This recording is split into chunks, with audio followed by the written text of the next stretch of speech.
आज हम बात करेंगे calculation of wave number of proton of various special series, यानी कि spectral series by Bohr's theory.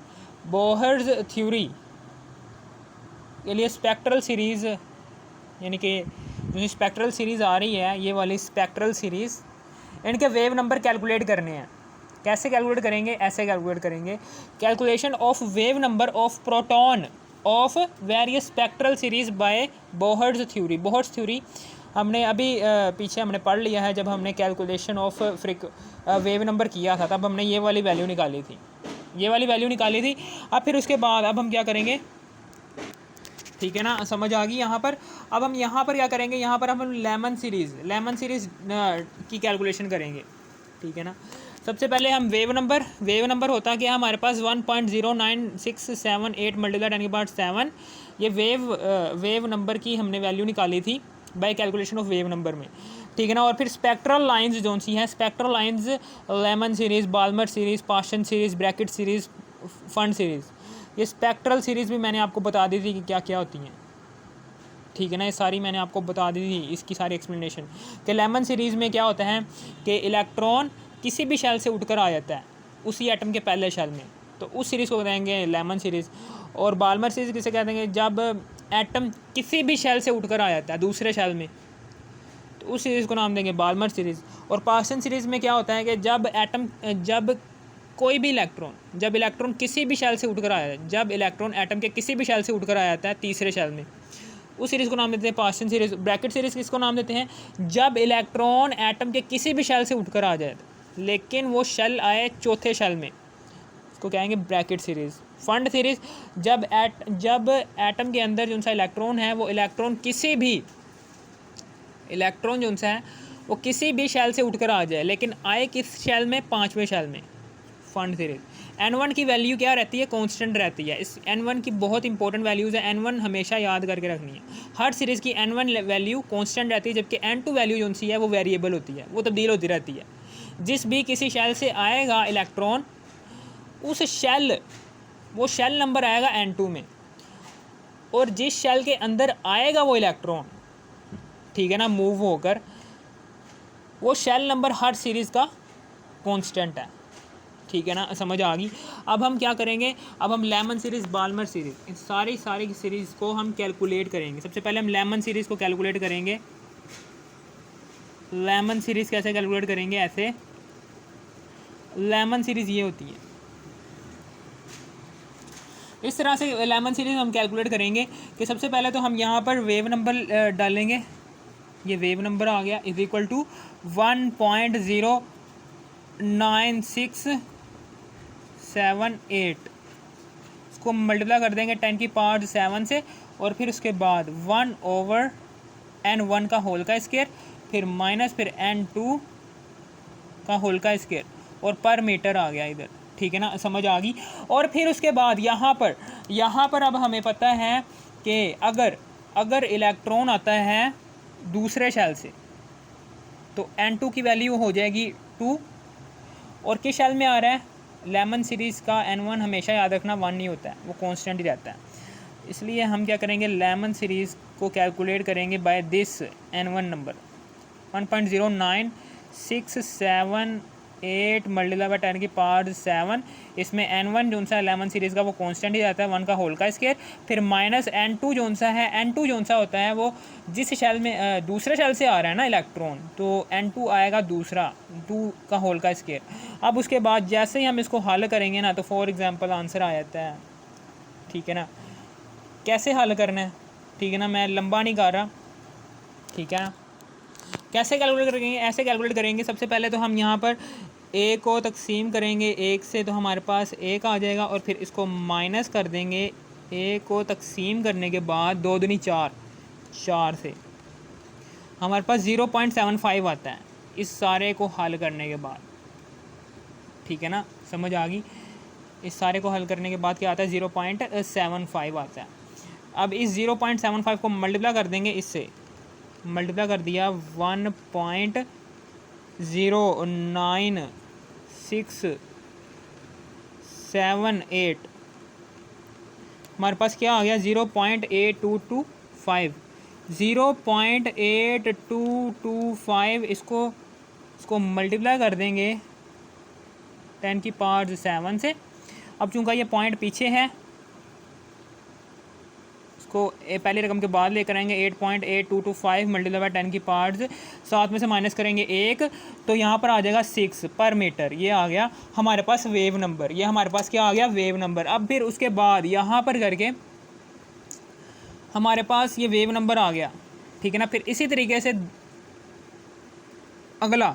अगली वाली बात मैं कह रहा हूँ कि जैसे ही हम इस वेव नंबर में 1.09678 मल्टीप्लाई बाय 10⁻⁷ आएगा, तो यहाँ पर N1 जो सा होगा इस लेमन सीरीज़ का वो सेम ही नहीं रहेगा। फ़र्क किस में आएगा, फ़र्क आएगा N2 में। अगर वो तीसरे शेल से आ रहा है इलेक्ट्रॉन तो N2 आ जाएगा 3 का होल का स्क्वायर, ठीक है ना। और फिर उसके बाद अब हम क्या करेंगे, यहाँ पर ए को तकसीम कर देंगे, ए के होल का स्क्वायर तो 1 आ जाएगा। फिर इसको माइनस कर देंगे, ए को तकसीम करेंगे 3 या 9 से 0.888, इसको हम मल्टीप्लाई कर देंगे किससे, इससे 1.09678 ये आ जाएगा 0.9749 मल्टीप्लाई बाय 10⁻⁷।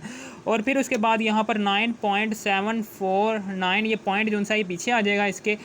तो इसमें चूँकि ये पॉइंट पीछे से आ रहा है आगे, तो पीछे से आया तो ए कितनी रकम को पास करके आया, एक रकम को पास करेगा है ना। तो 10 की पावर जो सी 10 की पावर में माइनस कर देंगे 1, तो यहाँ पर 6 आ जाएगा, पर मीटर आ जाएगा। ये इस तरीके से लेमन सीरीज़ जो सी है, लेमन सीरीज़ में हमने N2 कैलकुलेट किया है कि जब वो दूसरे शेल से आएगा तब वेव नंबर क्या होगा, जब इलेक्ट्रॉन तीसरे शेल से आएगा तब उसका वेव नंबर क्या होगा जो सी एनर्जी खारिज की है। यानी कि मेरे कहने का मतलब क्या है, यानी कि ये क्या जाहिर कर रहा है कि लेमन सीरीज़ के अंदर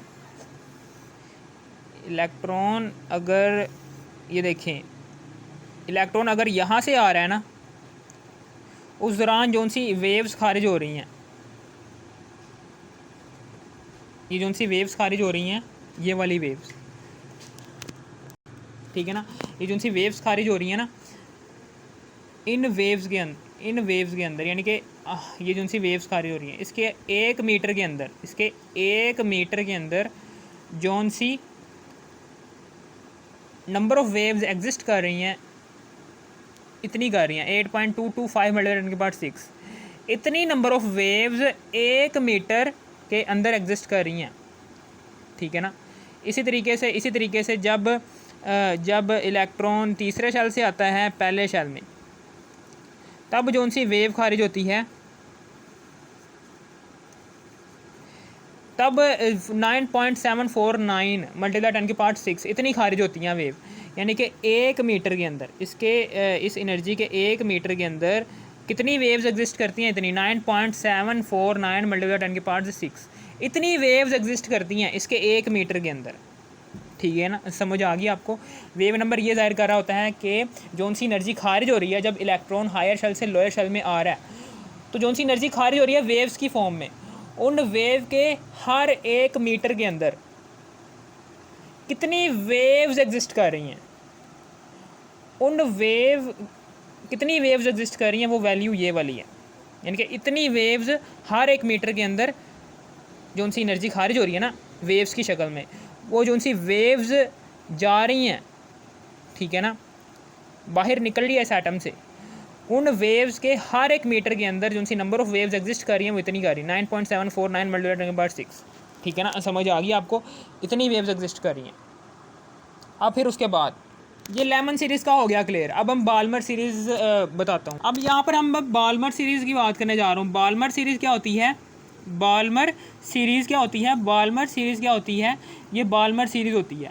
इसमें क्या होता है, बाल्मर सीरीज़ इसमें क्या होता है, इलेक्ट्रॉन कहीं से भी किसी भी शेल से उठकर आया था, लेकिन इलेक्ट्रॉन आता किस शेल में, दूसरे वाले शेल में आता है, ठीक है ना। अब फिर उसके बाद यहाँ पर हमने वेव नंबर जो सा है वो लगा देना है 1.009 678 मल्टीप्लाई बाय 10 की पावर्स 7 1/n1 का होल का स्क्वायर, फिर माइनस फिर 1/n2 का होल का स्क्वायर। अब हमें पता है कि यहाँ पर n1 की वैल्यू जो सी होती है वो हर एक सीरीज़ की सेम ही होती है। लोअर शेल n1 क्या होता है, ये लोअर शेल होता है कि जिसके अंदर इलेक्ट्रॉन ने लाजमन आना है, कहीं से भी आएगा लेकिन वो आएगा इसी लोअर शेल के अंदर, और ये हायर शेल किसी भी शेल के अंदर से उठकर इसी लोअर शेल के अंदर आएगा इलेक्ट्रॉन। ठीक है ना, समझ आ गई। 1.9678 इसको मल्टीप्लाई कर देंगे 10 की पावर 7 के साथ, और फिर उसके बाद यहाँ पर अब मैं यहाँ पर ये जो सी वैल्यू है यहाँ पर दर्ज करने जा रहा हूँ। बाल्मर सीरीज़ जो सी है उसका n1 क्या है, n1 बाल्मर सीरीज़ का कांस्टेंट ये 2 है, तो 2 का होल का स्क्वायर आ गया। फिर उसके बाद माइनस है, फिर n2 क्या है, n2 क्या है जी 3, तीसरे शेल से आ रहा है ना, तो तीसरे शेल का होल का स्क्वायर आ गया। ठीक है ना, ये पर मीटर है। और फिर उसके बाद यहाँ पर करके हम क्या करेंगे, इधर करके अब हम यहाँ पर कैलकुलेशन करेंगे। ए को तकसीम करेंगे 4 से, फिर माइनस कर देंगे इसको, ए को तकसीम करेंगे 9 से, 3 3 9, 0.1388 ठीक है ना। अब 0 पॉइंट ये जो सी वैल्यू आई है 0.1388 इसको हम मल्टीप्लाई कर देंगे इससे 1.1.09678 के साथ, तो 0.1523 आ जाएगा, 0.1523 इसको मल्टीप्लाई कर देंगे 10 की पावर 7 के साथ, और वेव नंबर आ जाएगा हमारे पास 1.523 इसको मल्टीप्लाई कर देंगे, चूँकि ये पीछे से आया एक रकम को पास करके आया ना, तो 7 में से माइनस कर देंगे 1, तो 6 आ जाएगा, पर मीटर आ जाएगा। फिर इसी तरीके से बाल्मर सीरीज़ का n2 भी हम कैलकुलेट कर लेंगे। अब फिर उसके बाद आगे की बात मैं करने जा रहा हूँ, इसके बाद मैं आगे की बात करने जा रहा हूँ। अब मैं बाल्मर सीरीज़ जब इलेक्ट्रॉन आता है तीसरे शेल से, कि जब इलेक्ट्रॉन आ जाए तीसरे शेल के अंदर से 1.09678 मल्टीप्लाई 10 की पावर 7, फिर जब इलेक्ट्रॉन आ जाए n1 क्या है इसका सेम ही रहेगा 2 का होल का स्क्वायर, लेकिन जैसे ही इलेक्ट्रॉन हायर शेल कौन सा हो 4 का होल का स्क्वायर इस यहाँ से आ जाए, तो फिर हम कैसे कैलकुलेट करेंगे इसको, ऐसे वेव नंबर ऐसे आएगा कि ये देखें कि कैसे आएगा वेव नंबर, इस तरीके से ए को डिवाइड कर देंगे 4 के साथ, 2 दूनी 4, इसको माइनस कर देंगे, ए को डिवाइड कर देंगे 4 चौके 16 के साथ, ठीक है ना, और ये आ जाएगा।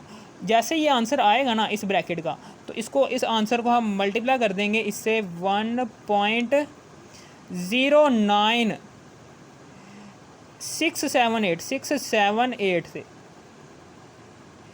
0.2056 आ जाएगा, 0.2056 इसको मल्टीप्लाई कर देंगे 10 की पावर 7 से, और फिर उसके बाद अब उसके बाद ये पॉइंट जो सा है ये पहली रकम के बाद आ जाएगा 2.056 इसको मल्टीप्लाई कर देंगे 10 की पावर 7 में से 1 निकाल देंगे तो 6 आ जाएगा, तो पर मीटर आ जाएगा यहाँ पर।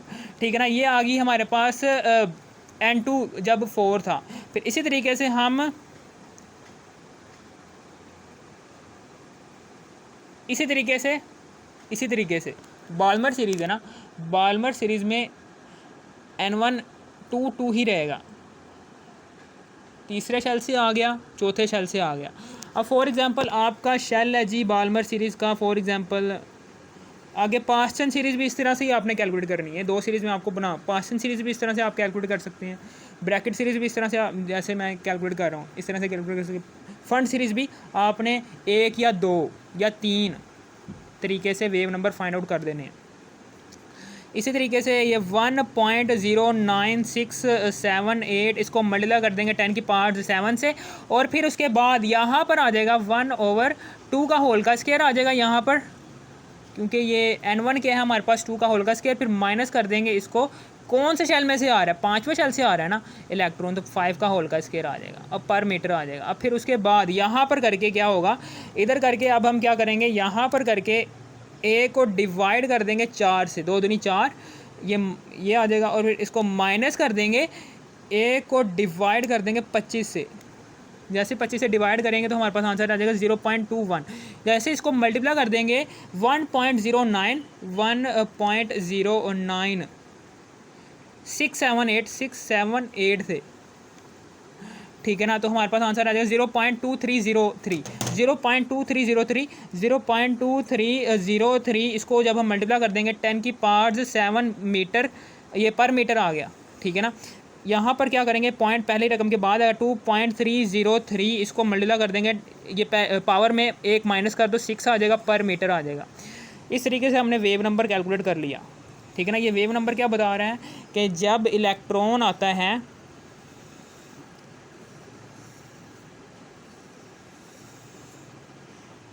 जब इलेक्ट्रॉन तीसरे शेल से, फॉर एग्जांपल यहाँ से तीसरे शेल से आता है, तीसरे शेल से आता है दूसरे शेल में, उस दौरान जो उनकी एनर्जी खारिज करता है ना, वो एनर्जी वेव्स की शक्ल में खारिज करता है। तो उन वेव्स के हर एक मीटर के अंदर कितनी वेव्स आएंगी, इतनी वेव्स आएंगी 1.236 1.523 मल्टीप्लाई बाय 10 की पावर 6, इतनी वेव्स आएंगी हर एक मीटर के अंदर, ठीक है ना। हर एक मीटर के अंदर जो उनसी एनर्जी खारिज हो रही होती है ना वेव्स की फॉर्म में, वो जो उनसी वेव्स खारिज हो रही हैं, जो उनसी इलेक्ट्रॉन हायर शेल से लोअर शेल की तरफ जा रहा है, तो उस दौरान वो वेव्स की शक्ल में एनर्जी खारिज कर रहा है, ठीक है ना। उन वेव्स के अंदर, उन वेव्स के हर एक मीटर के अंदर वो जो सी वेव्स खारिज कर रहा है, उन वेव्स के हर एक मीटर के अंदर जो सी वेव नंबर ऑफ़ वेव्स आ रही हैं वो इतनी आ रही है 1.523 मल्टीप्लाई 10 की पावर 6, इतनी वेव्स एग्जिस्ट कर रही हैं। यानी कि इस तरीके से, जैसे कि फॉर एग्जांपल ये 1 मीटर है, 1 मीटर के अंदर कितनी वेव्स आ रही हैं, 1 2 3 4 5 वेव्स आ रही हैं। इसी तरीके से ये है, 1 मीटर के अंदर इतनी वेव्स आ रही हैं, ठीक है ना, समझ आ गई। और इसी तरीके से आप इस तरह से इस वेव नंबर को भी इस तरह से एक्सप्लेन कर दो, इस वेव नंबर को भी इस तरह से एक्सप्लेन कर दो, ठीक है ना, समझ आ गई आपको। अगर आपको इस वीडियो की थोड़ी सी भी समझ आ गई, ज़रा सी भी समझ आ गई, इस वीडियो को कर दो लाइक और सब्सक्राइब और शेयर भी कर देना। Thanks for watching me.